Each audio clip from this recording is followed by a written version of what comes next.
This is our next session in our Board Bootcamp training. What we're going to be doing this session is talking about the different positions. So we have you have your chairperson of the board, you have your vice chair, you have your treasurer, you have your secretary, you have your general board directors.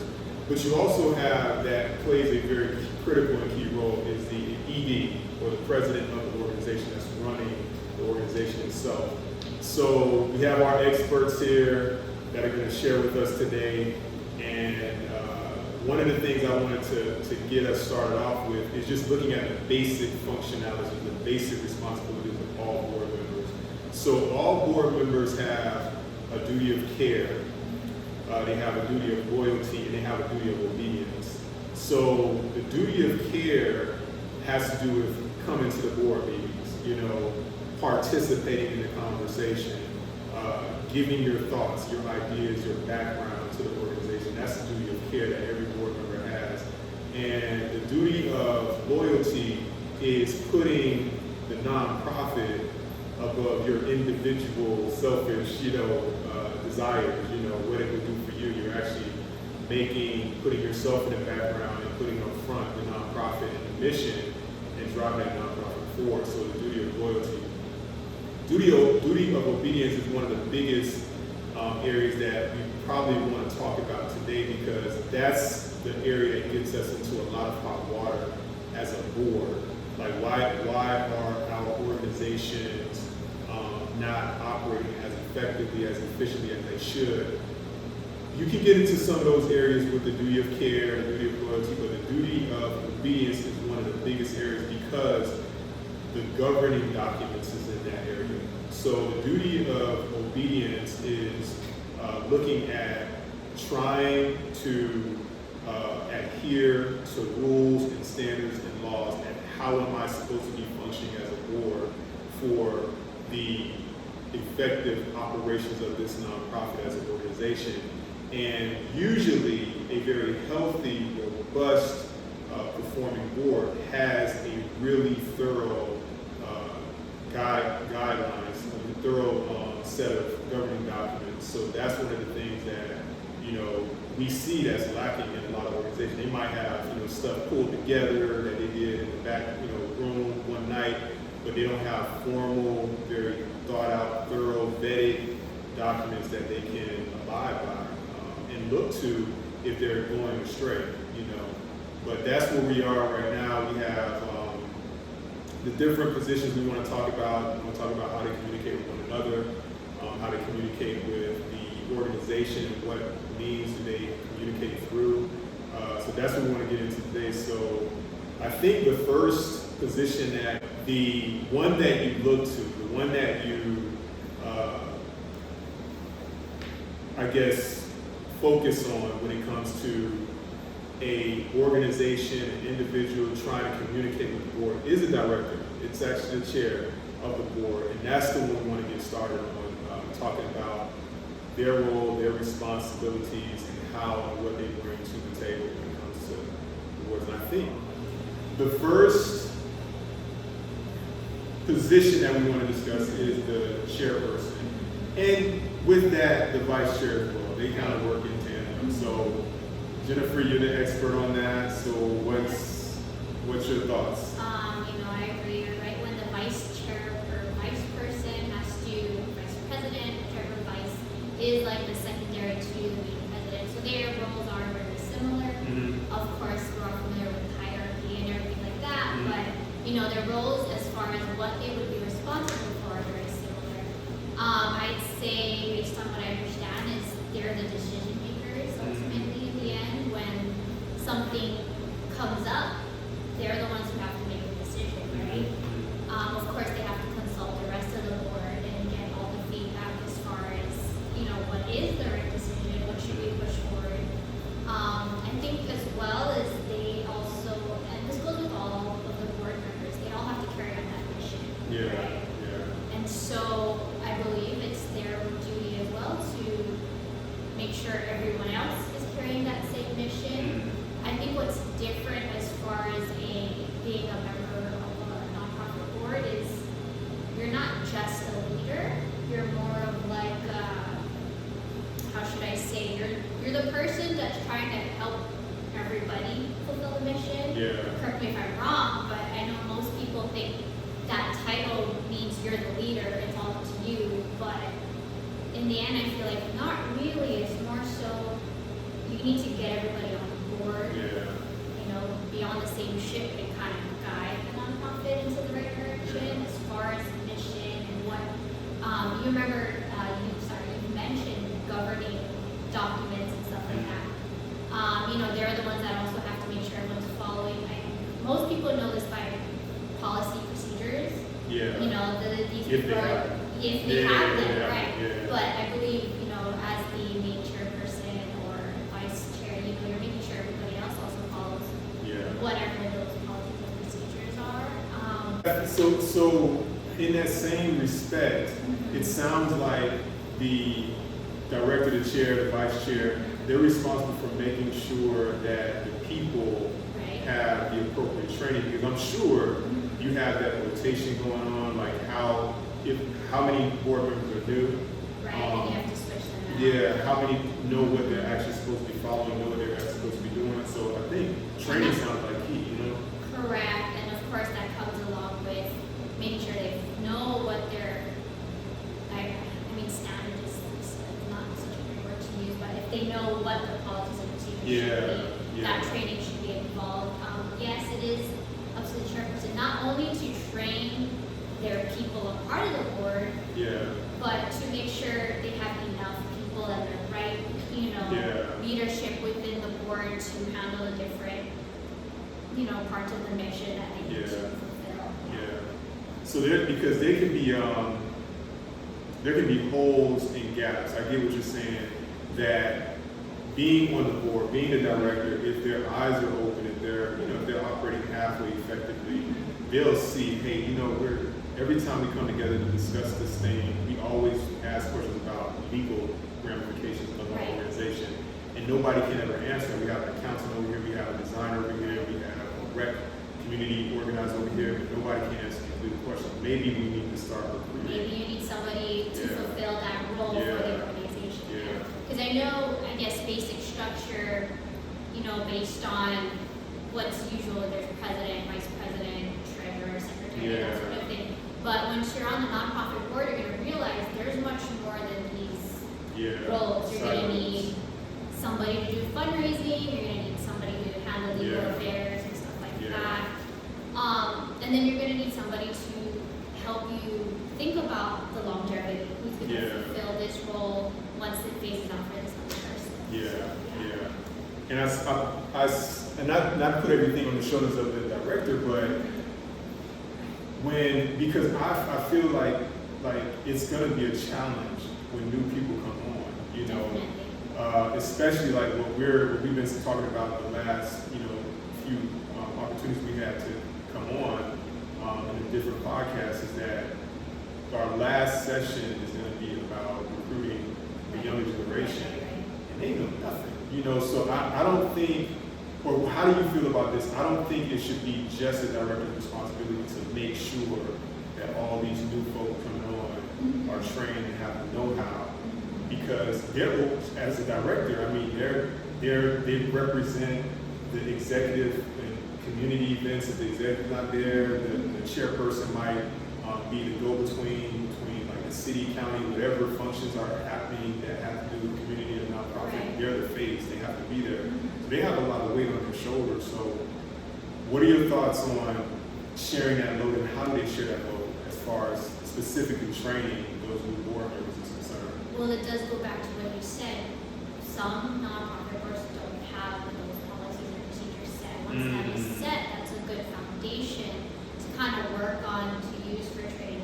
Like, okay, this is what the new person needs to know and follow, and then that just makes it easier from there. Because if there's nothing set and you have a new person coming in and they're like, so what am I supposed to follow?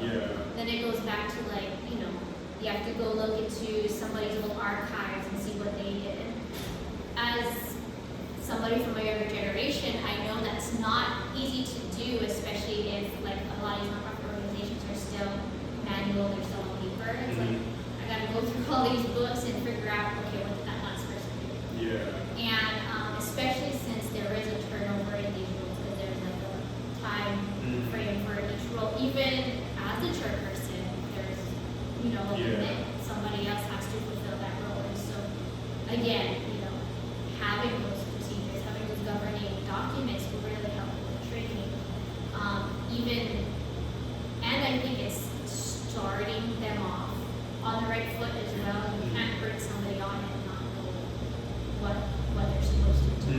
I think a lot of nonprofit organizations, some people in the leadership positions find themselves just sailing into that position, not necessarily, like, you know. Yeah. So when you pick the people for those positions as well, that can also be a challenge, because it's like, am I picking from a pool of people who are suitable, or am I picking for what's convenient? You know, like those are all the things that the chair has to consider, because you're basically the one passing out all the hats. And to what you've said, I think it's very important and helpful to have that ambassador, you know, like a student ambassador. I don't know what it's necessarily called, but somebody that can also kind of give that other sort of support. I think that's relevant. It gives me pause, and us pause, that the weight of the shoulders the shoulders of the chair, they're bearing a heavy burden.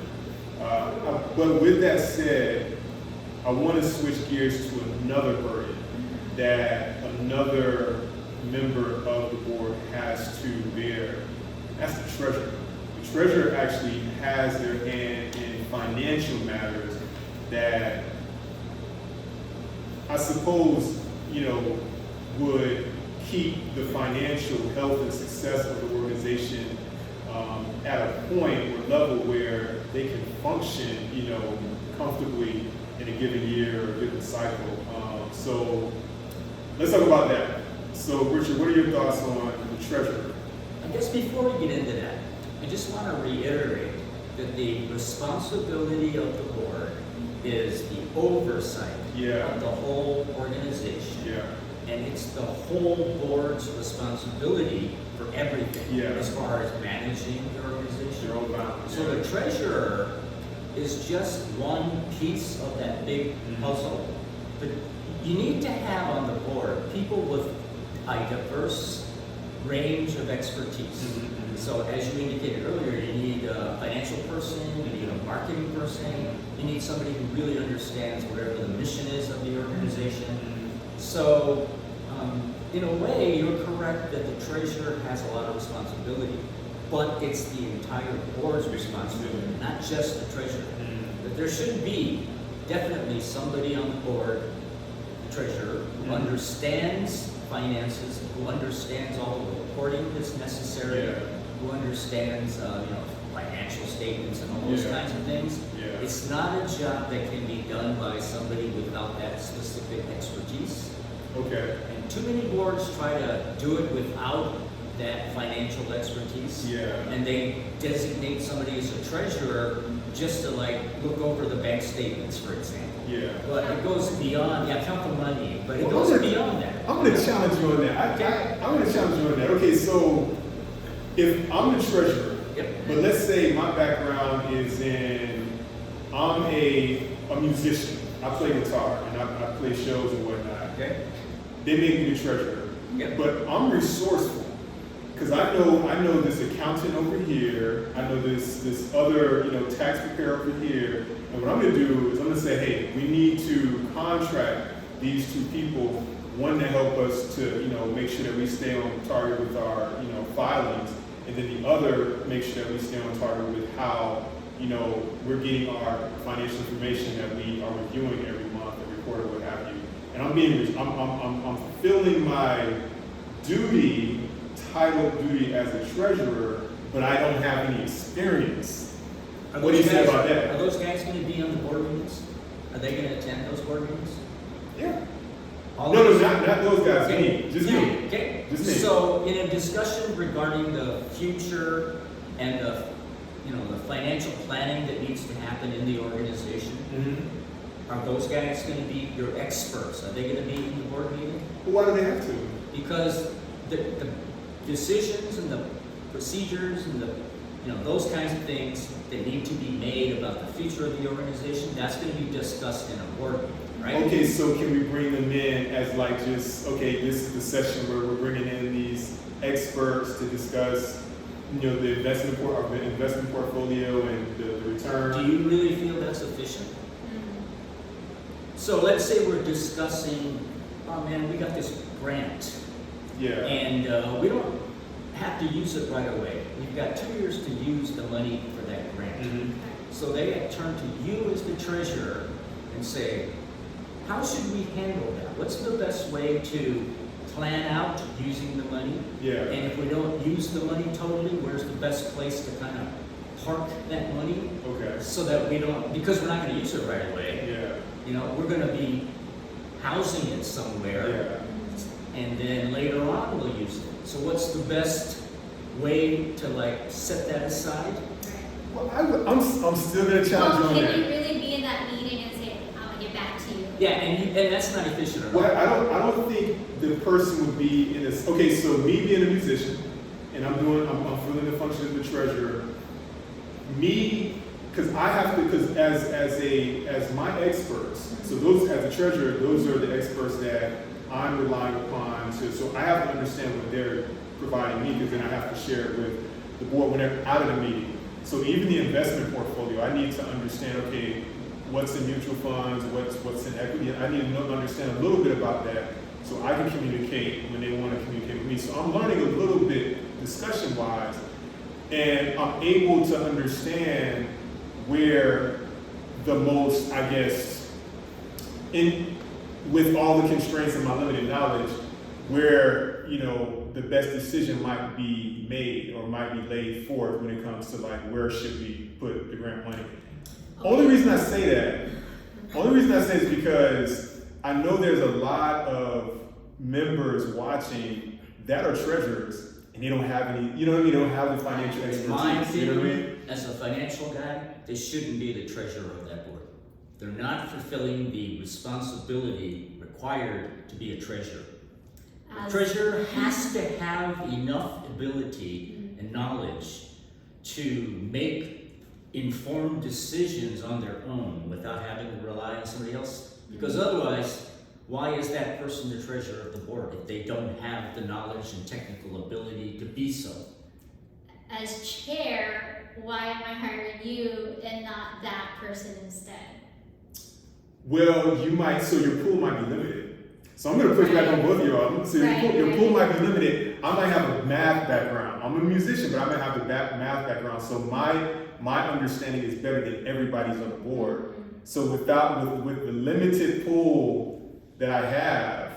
So you're setting the bar so low that almost any guy off the street can do the job? Well, if that's the case, then your board is screwed. I don't know about that. Because let's say this. Let's say that, I need some tax returns done. Okay. Somebody do my tax return. Okay. So I go to Joe Smith's guitar factory. Yeah. And I say, hey Joe, can you do my taxes for me? He says, I don't know anything about that, but I got a friend who's an accountant. He can do it for me. So I say, okay, I hire you, Joe the musician. He goes and has his friend help.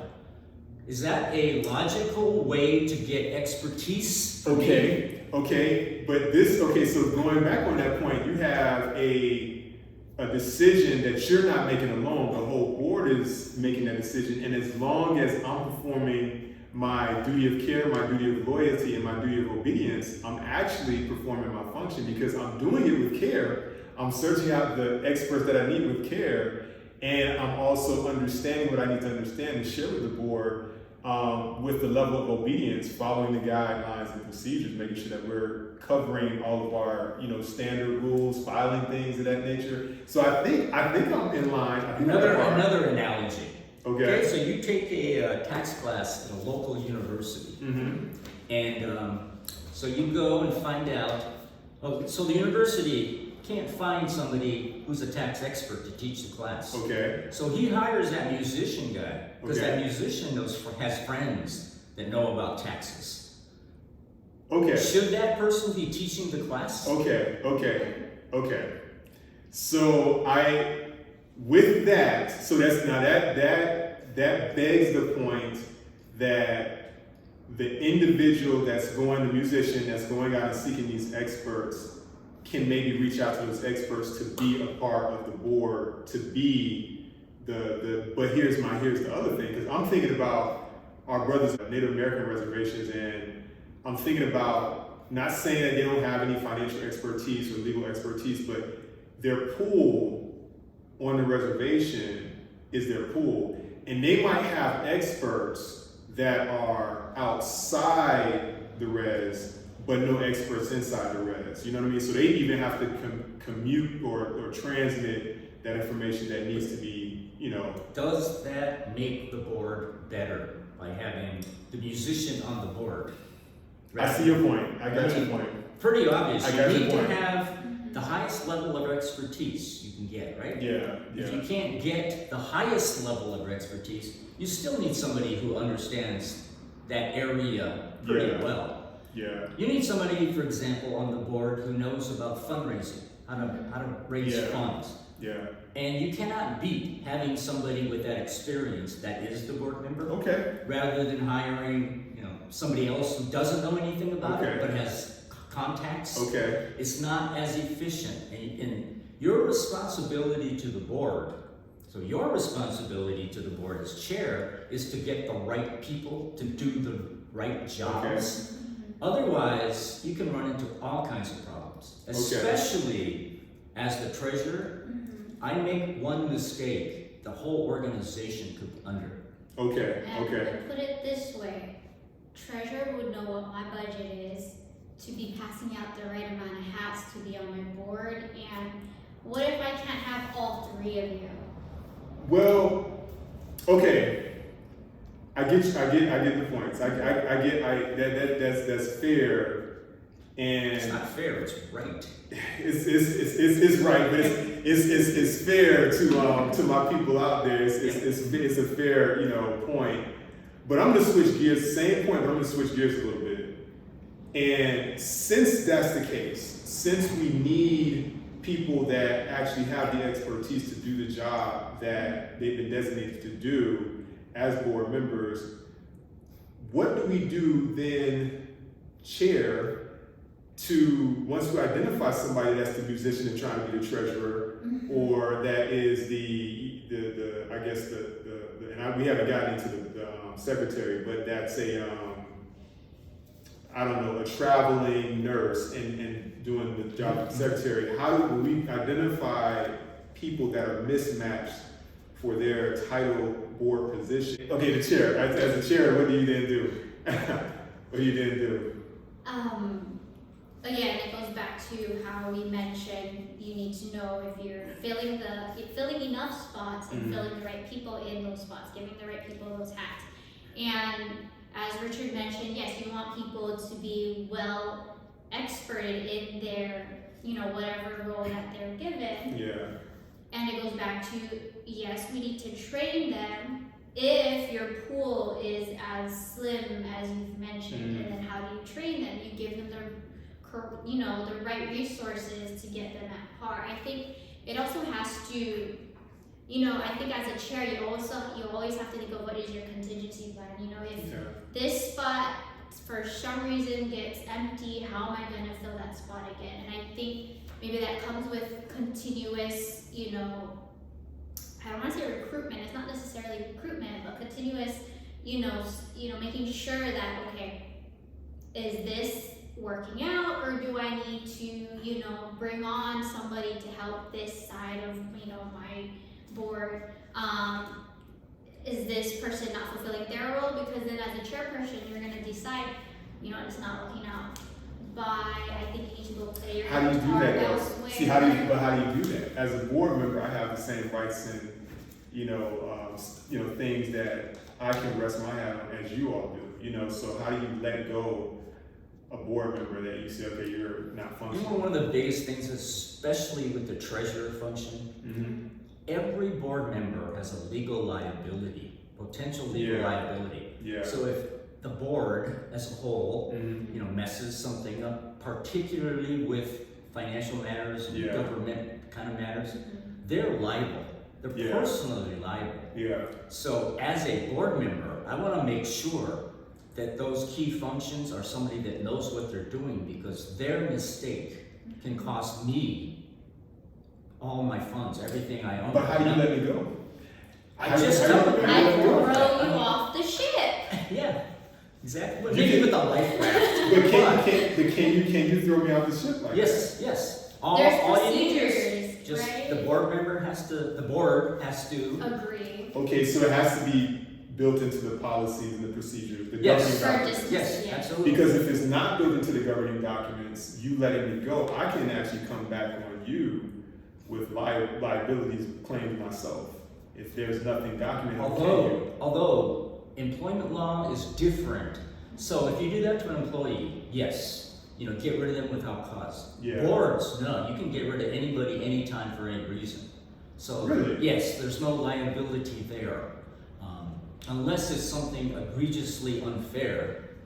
But you're a treasurer, you have no idea about financials. That's a pretty legit reason Yeah, to yeah. get rid of somebody. Yeah. So they have no recourse. They can't come back at you at all. Okay. And again, man, Back of my hat.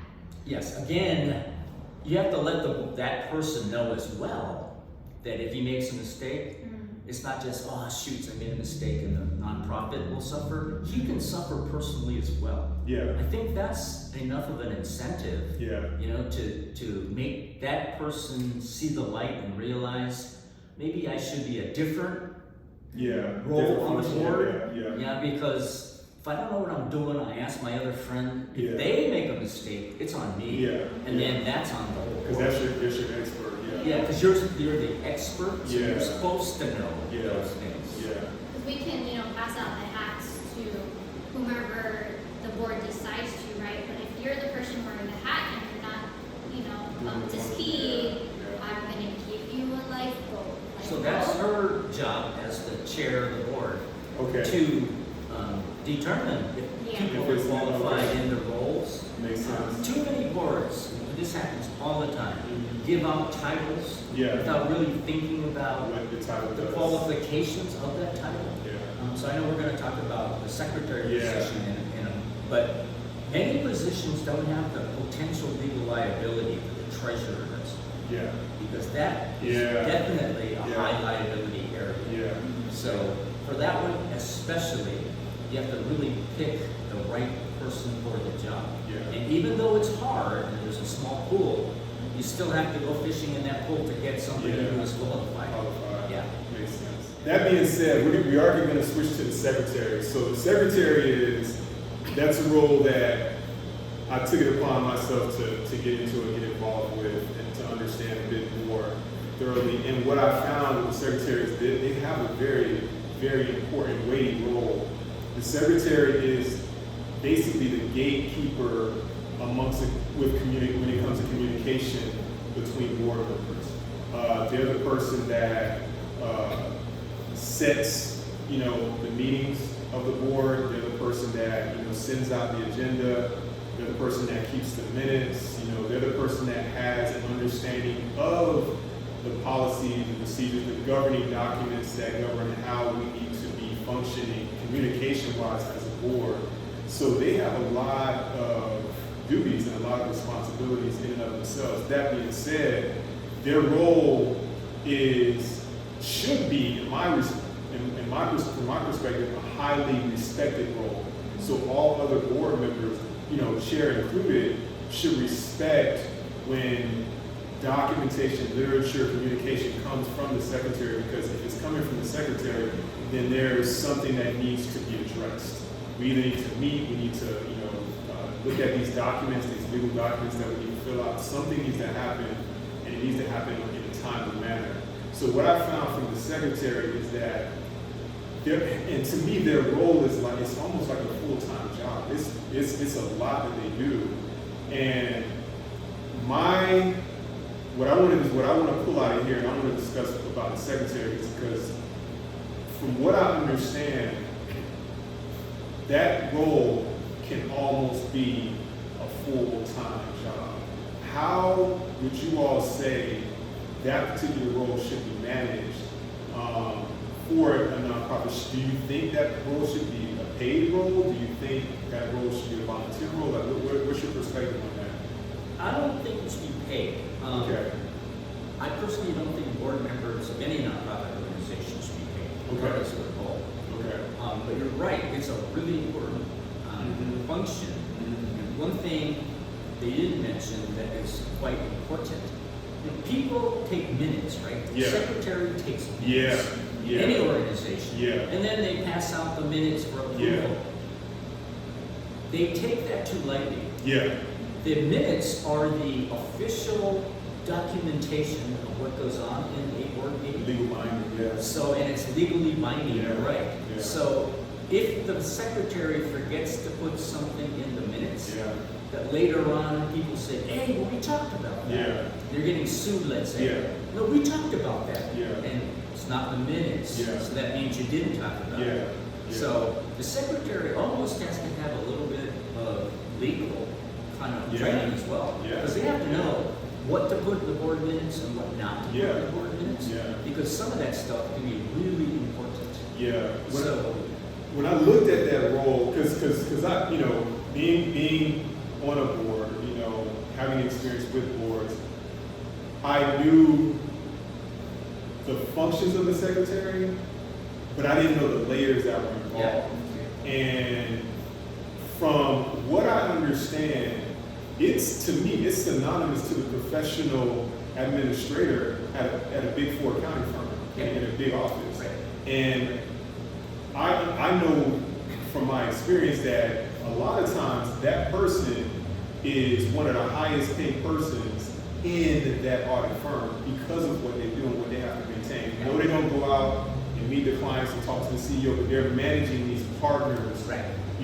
portfolio, their meetings and things, and the partners know how important they are, and they compensate them for it. So what do you think, what type of person does it take to be a secretary though? Because I know from experience that that's the role, the ones that understand that role, that's the role that everybody tries to avoid, so how do we get to a point where it's a role that is attractive, maybe we can't get it there, and it's a role that is respected, is attractive, and it's a role that we can get a right person in there to do it. Like, how do you get not pay them? How do you do that? Like, what is that? It's almost like the treasurer's role. Again, it's unpaid, Mm-hmm. and it has to be somebody who really believes in the mission of the organization Okay. and is willing to, put in the time Yeah. to do the job right. Yeah. It's not just a title. There's Yeah. a lot of, as you indicated, a lot of responsibility for each, the treasurer, for Yeah. secretary. And Yeah. again, because there's some potential legal ramifications Yeah. to what they both do, you need somebody who's really going to buckle down and do the job the way they're supposed to do the job. And it's not just a title that you give people. They got to work. Let me ask you like a pragmatic, throw this out. Do you think it should be somebody who is a recent retiree or a professional, kids, white picket fence in life, or somebody brand new, just starting a profession? Like what best person, what person would best fit that role of Are secretary? you saying recently retired or too old to do anything? No, I'm just saying they have the time. They have so what I'm saying is like they have the time. You know what I mean? Like, and so when you look at the recent retired, they have the time, but that's not to say the young person that's coming out of school, the young professional, they have the time as well. But the mid-range person that has, the kids, the house, the white picket fence and things, the 2.5 dogs and what have you, that person has a lot of that person has a lot of responsibilities in and of themselves. You know what I mean? So, but how do you? What's the best person? What's the best fit? In my opinion, it doesn't matter because I agree. I think it goes back to what Richard said. Do they have, the the board, like, you know, are they going to be following the mission? And, you know, while you're talking about the secretary position, I know you were mentioning, like, they're the main means of communication between the different. I think it's not just the secretary's duty, but it's also every person on the board has to be a part of that communication as well. Yes, it's a very respected and really hard role to fulfill, but I think, you know, with that, like Richard said, as long as they have that passion, and if we train them, because like going back to the mindset, very slim pickings from this pool. Say you have to just bring on so and then maybe they don't have that training to be a secretary, whether they be a fresh student, you know, somebody with a family, or a retiree, because like we said, it's always going to be changing. You know, you can't have the same people on the board forever. Yeah. And so with that said, you know, really you can't go based off demographic of who the people are, what their experience per se is, if you're going to be willing to train them to fulfill that role with the standard, I guess, that the board wants for each role. I mean, I can't really say, get the fresh graduate because they're fresh and new. Yeah, I totally agree. And I totally agree with Jen said. That goes across the board. For any position on the board, or anybody on the board, it kind of doesn't matter. It's nice to have some of the wise old people like me on there. It's also nice to have young, energetic people like Jen. So ideally, it would be a cross section, but it really depends on the people, though. And within there, and how they fit. The passion is the main thing, I think. The That's belief in the mission. That's loyalty, That's the duty of loyalty. So I think that's so you mentioned communication, so I'm going to get into some really hot water right now. This is really hot water because this is an issue that has triggered contention with a great deal of nonprofits in existence today and historically. It's the communication between the executive director and the board of directors. Like, first of all, who should be communicating with the ED, the executive director, and two, what should they be communicating to the ED? What is the ED responsible for, and what is the board responsible for? That's been a very, for decades, and it's an issue now, and it's been an issue. It'll always be an issue. It'll always be an issue. Let me speak as an executive director. Okay. There's supposed to be a real clear-cut distinction between what the executive director does and what the board does. That is almost always, there's some muddling of the waters. So what the executive director is supposed to do is manage the operations of the nonprofits, the day-to-day kinds of things, the minutia, how do we manage our people that are working for us, kinds of things. The board is supposed to be a more broad. They look at major kinds of mission, stuff like that. They're not supposed to get into the details. That's what you hire an executive director for, to look after the details.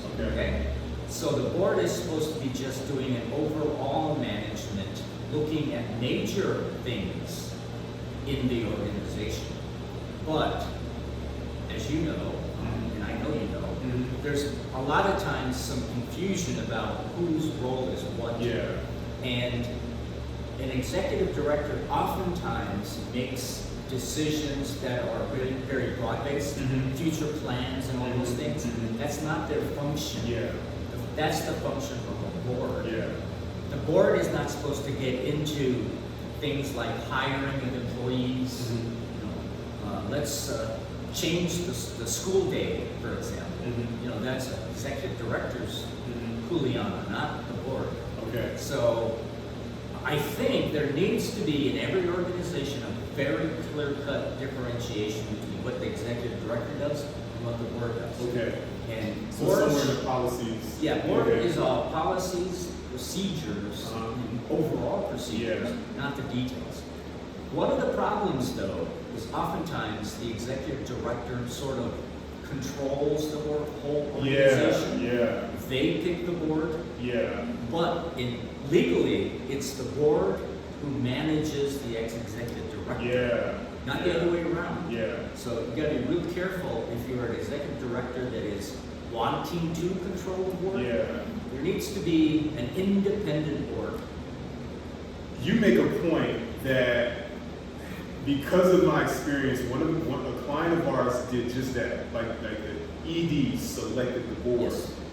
But all the legal literature says that that's the board's responsibility Yes. to recruit other board members. Yes. So that right there, kind of you get into some independence issues Yes. when you have that happening. Right.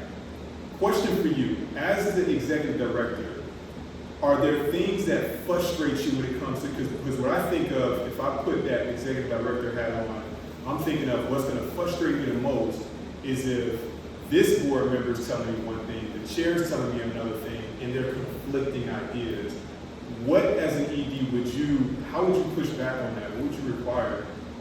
Again, if it's something related to my area, Okay. the board should not be interfering with anything that's my Okay. responsibility. Okay. That's why the thing about setting responsibilities is so important. Okay. Board members can give me advice, Okay. but they can't tell me what to do, Okay. except in a broad term, Okay. right? Okay. So this is the mission of our organization, and we'll keep the mission for another 2 years, and then we'll revisit it. That's a board thing, 'cause that's a big picture, long-term Okay. thing. If the board is constantly telling me, don't hire that person, this person's better, that kind of thing that's supposed to be my responsibility, then they shouldn't be telling me those kinds of things to do. It's advice, fine, but not, it has to be clear-cut. The more Okay. clear-cut the responsibilities are, the less of that kind of thing you're going to get. Okay, I'm gonna get nasty. Get dirty, nasty. Oh, What I yeah. never thought. Okay, so, all right, Yeah. so what's the difference? So this is. I'm gonna explain a scenario, and I want to know how you, the chair, would address the ED. Okay, and the ED would address the chair. Okay, so let's say that we're running a nonprofit, and the nonprofit is a retirement community, right? And the retirement community, we hire the ED, the chair board of directors hires the ED, the executive director, and you're running the show. And in your tenure, 6 months down the line, we lose 2 of our residents. Okay. For whatever reason, we lose 2 of them under your watch. And it's the first time that it happened like that ever. And it was something that was related to the mismanagement of the organization, operation or something. Yeah. And that bubbled up to the board. So what then do you, the chairperson, what are you able to do in order to address that? And I'll throw some context in it. Let's say that it was identified that the resources that needed to be dispersed, or there were resources that needed to be dispersed in order to elevate the operational effectiveness of the organization. And those resources were made available to the ED, but the ED never used them. What do you, the chairperson, and how can you, the chairperson, impact that ED when it's just 6 months into maybe the annual, you do annual reviews and it's just 6 months in? What recourse or what do you have to use for Why did you do that? I needed to go to Vegas and gamble. But really, it's a conversation that has to be had, right? I believe a board meeting about, what happened needs to happen. We need to have a board meeting about what had happened, to understand, the situation at hand. And then we also consult the ED and say, okay, so what happened here? And then from there, and really it's whatever happens with the organization. You don't have to automatically just be like, okay, goodbye, we're gonna replace your position. But really it's more back to communication, like, okay, so I don't need to know the ins and outs and what the transactions were between, the ED and what had supposed to happen, but in general, the board just needs to know, okay, what caused this to happen, and then what can we tell the ED so that it doesn't happen again, unless he comes back and tells us, I really just messed up. So then in that case, either it's a decision that has to be made, right? Like, do we let him still be in his position, or? What's your responsibility to communicate to the board? What do you feel like you have to communicate, and what don't you have to communicate in that situation? Yeah. Again, it's the same thing about the responsibilities, but what I think is important, and as an ED, I think I would like this, is to have a maybe semi-annual review of my performance. I would want to know what I'm doing right and what I'm not doing right. In any, not only nonprofits, in any organization, that's important for you to know how well you're doing in your job or what you need to improve on. So I think that conversation has to be a regular conversation. Okay. Even quarterly, I don't think is too often. To have a formal sit down and discuss those kinds of things. Okay. And something like that, there may be a logical explanation for it. The ED and the board are not talking every day. Right. Yeah. The ED and the executive director are not, the board chair are not talking every day. So there needs to be every board meeting, I think, the board needs to be looking at things like potential problems, potential pitfalls. If the board has heard of things, and by the way, I think there should be a mechanism for employees, customers, whoever, to address the board directly. And not necessarily have to go through the ED. So that the board can firsthand hear about things. If it's only hearing things that come from the ED, then obviously they wouldn't have heard about that kind of situation, right? So I think there needs to be some kind of, I don't want to say grievance policy, but kind of a communication link. I would think that would have to be weird, because I would be scared. If you were my ED, I'm like, nah, he's gonna fire me if I say anything to the board. That's why it has to be an anonymous kind of thing. So it has to be written into the policies. And it has to be in the policy. Okay. Makes sense. Anonymous tip line. Anonymous tip line. Or a box that suggestion box or something. I think I think we pretty much flushed out the different areas we talked about the board chair, we talked about the board treasurer, we talked about the board secretary, and the vice chair. Just to kind of mention a little bit about the vice chair, that's like the get ready for the chair. They're the understudy, they're the support for the chair, help out and learn what it is the chair does. There's a second string quarterback. There you go. Who eventually needs to take over from the first string. One of the things I want to mention before we wrap this up is that with all these positions that we discuss, there needs, and we talk about training a lot, but there needs to be a intentional recruitment by the individuals or individuals associated with each other, associated with that individual, to recruit somebody underneath that role and that person to train them a bit. So the treasurer needs to train the next treasurer, the secretary needs to train the next secretary, the vice chair, being trained by the chair. So that in an ideal situation, that's the type of training, the thorough training you want to have. In an ideal situation. Hard to do in practice, but hard to do in practice. So with that, did you all have any closing comments you want to do about the positions? Or? No.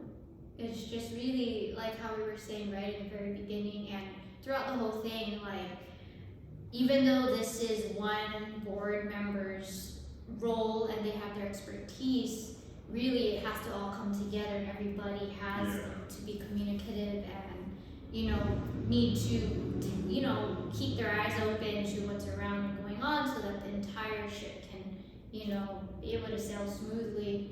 And Richard, I'm still thinking about the 2.5 dogs. It's a pregnant dog. Yeah, yeah. Yeah, yeah.